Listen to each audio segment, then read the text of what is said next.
Hello friends, welcome to my YouTube channel Bhatia math academy. हम class 10 के लिए series start करी हुई है। मैंने डे 1 टू डे 30 तक सारे इंपॉर्टेंट क्वेश्चन आपको कवर करवाऊंगा।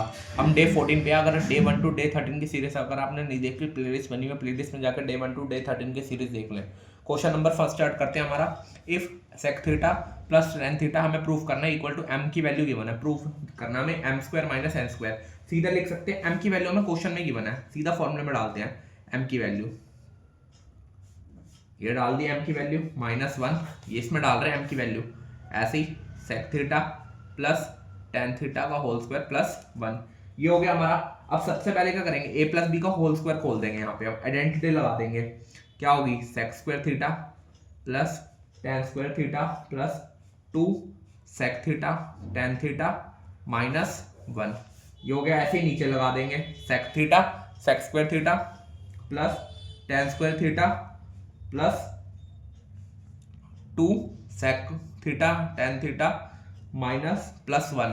कई क्वेश्चन होते हैं ये पूरा सेम आ रहा, काट दो इसको, 1 से 1 बचा, 1 आंसर आ गया। ऐसे नहीं करना नॉर्मल, आगे में सोल्व करना है इसको नॉर्मल। ये तो यहीं पे छोड़ देंगे। आप यहाँ पे देखो टेन स्क्वायर थीटा -1, यहाँ पे देखो 2 sec square theta minus tan square theta क्या होता है, tan square theta plus tan square theta plus 2, ये और ये सेक स्क्वायर थीटा -1 किसके बराबर होता है, टेन स्क्वायर थीटा के। और टेन स्क्वायर थीटा ये, और ये एज इट इज उतार देंगे, ये हो गया। ऐसे ही नीचे वाला होगा, यहाँ पे हमारा, यहाँ पे क्या होगा 2 सेक स्क्वायर थीटा आ जाएगा प्लस का, ये आ गया हमारा, इसको प्लस कर देना 2 टेन स्क्वायर थीटा, कॉमन ले लेंगे हम यहाँ पे, क्या आएगा sec theta plus ten theta upon में नीचे क्या ले लेंगे 2 सेक स्क्वायर थीटा, कॉमन बचा गया tan theta plus sec theta, 2 से 2 कटा, ये हमारा पूरा सेम है, ये पूरा सेम काट दो, बचा गया टेन स्क्वायर थीटा अपॉन में सेक स्क्वायर थीटा, ये बचा हमारा क्वेश्चन में। अब देखो यहाँ पे टेन स्क्वायर थीटा को क्या लिख सकते हैं, साइन स्क्वायर थीटा अपॉन में कोस स्क्वायर थीटा अपॉन में 1 माइनस एक्स स्क्वायर है, सेक स्क्वायर को लिखेंगे यहाँ पे हम अपॉन में कोस स्क्वायर थीटा, ये आ गया हमारा एक कोस स्क्वायर से, ये आ गया हमारा 1 अपॉन में कोस, सही लिख रहा हूँ हाँ, कोस स्क्वायर अपॉन में 1 अपॉन सेक स्क्वायर थीटा, इसका 1 अपॉन में सेक स्क्वायर थीटा है हमारा ये। अब इसको हम सीधा ये लिख सकते हैं, स्क्वायर से ये काट दिया, उसका साइन स्क्वायर थीटा बचेगा। सीधा हम प्रूफ कर सकते हैं इसको डायरेक्ट, ये किसके बराबर है, साइन थीटा के। ये हमारा आ गया, ये तो हमारा कट गया था, ये 2 से 2 कट गया, क्या टेन स्क्वायर थीटा अपॉन में सेक स्क्वायर थीटा बचा। टेन स्क्वायर की आइडेंटिटी लगा दो, क्या होती है साइन स्क्वायर थीटा अपॉन में कोस स्क्वायर। सेक का उल्टा क्या होता है, cos square theta, cos square theta आया, कोस स्क्वायर थीटा से कोस स्क्वायर थीटा बच गया साइन थीटा। अब हम आइडेंटिटी लगा देंगे सीधा, क्या आएगा आंसर साइन थीटा। अगला क्वेश्चन देखते हैं। अगला क्वेश्चन क्या है, determine the value of K so that the ratio of this, ratio में गिवन है sum of zeros quadratic polynomial given है हमें। तो क्या करेंगे, पहले सम ऑफ जीरोस है, सम ऑफ जीरोस किसके बराबर है, अल्फा बीटा दोनों गिवन है हमारा, यहाँ पे सम ऑफ जीरोस लगा देंगे फॉर्मूले में। सम ऑफ जीरोस क्या होती है, माइनस बी बाय ए, इन दोनों का करेंगे सम, इसको लेट कर लो किसी की वेरिएबल के बराबर, पी के बराबर ले लो, माइनस माइनस कटा, क्या बचा के अपॉन में ए क्या 3, ये आ गया। इन दोनों को प्लस कर सकते हो आप नॉर्मल, इनको दोनों को प्लस करोगे क्या आएगा 12 थे, ये आ गया। ऐसे ही हम अगली प्रोडक्ट ऑफ जीरोस भी निकाल लेंगे, product of zeros, product of zeros किसके बराबर होता है, सी अपॉन में ए। प्रोडक्ट ऑफ जीरो मतलब क्या होता है 7p multiply 6p equal to 14/13, इसको मल्टीप्लाई करा 42p square equal to 14/a।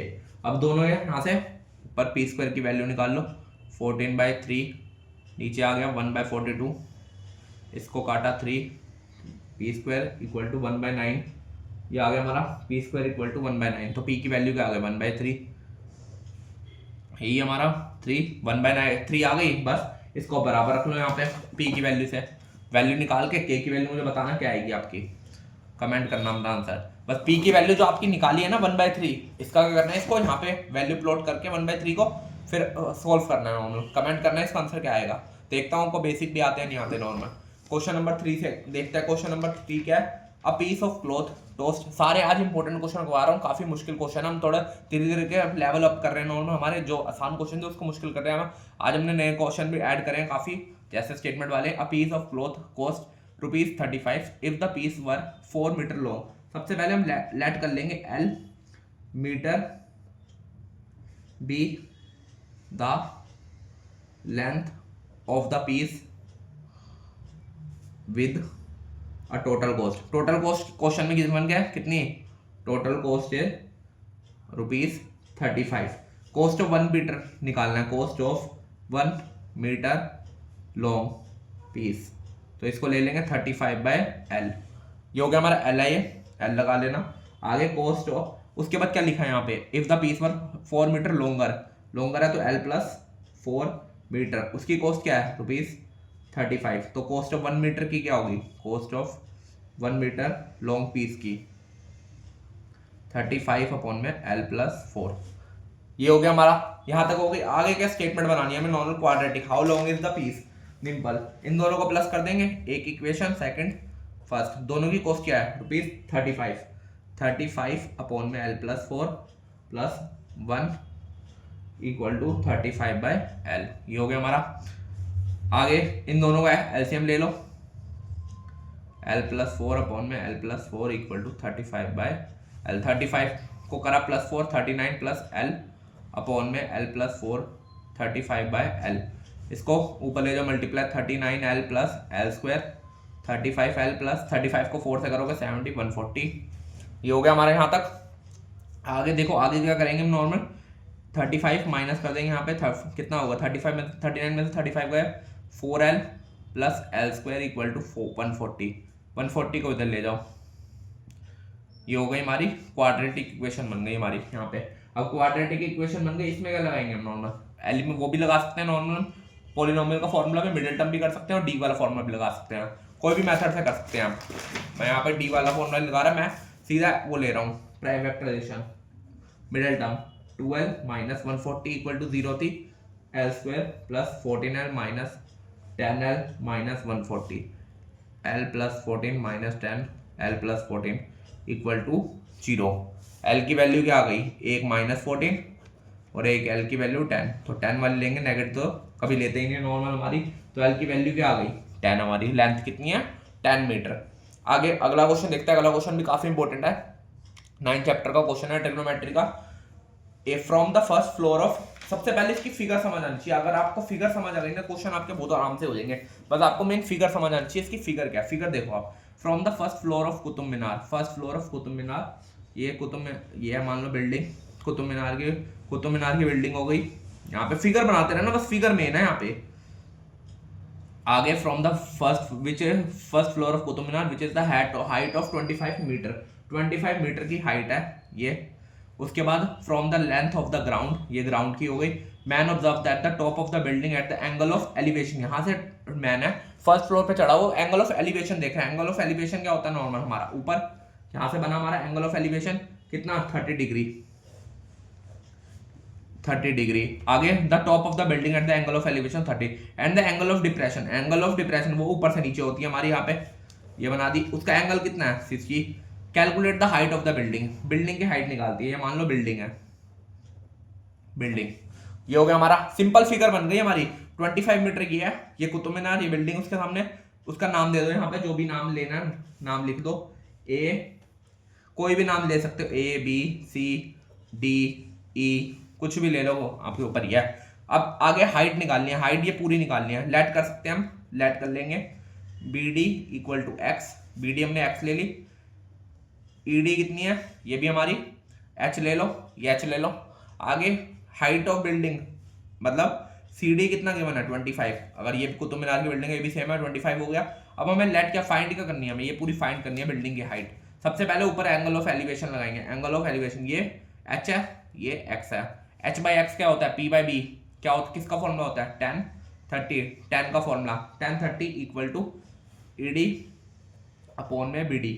tan 30 की वैल्यू डाल दो, क्या होती है 1/√3। ED कितना हमारा, ED हमने लेट करता है H, BD X, यहाँ से X की वैल्यू निकाल लो √3H, ये आ गया। ऐसी अब इधर वाला एंगल निकाल लेंगे, इधर वाला एंगल क्या होगा हमारा, एंगल ऑफ डेविएशन। ट्राइंगल लिख लेना, ट्राइंगल, चलो ट्राइंगल भी लिख लो, बी डी ई। अब दूसरा triangle, in triangle B D C, इसमें भी tan वही वाला लगेगा, tan 60 इक्वल टू क्या होगा, परपेंडिकुलर कितना होगा, डी सी अपॉन में बी डी।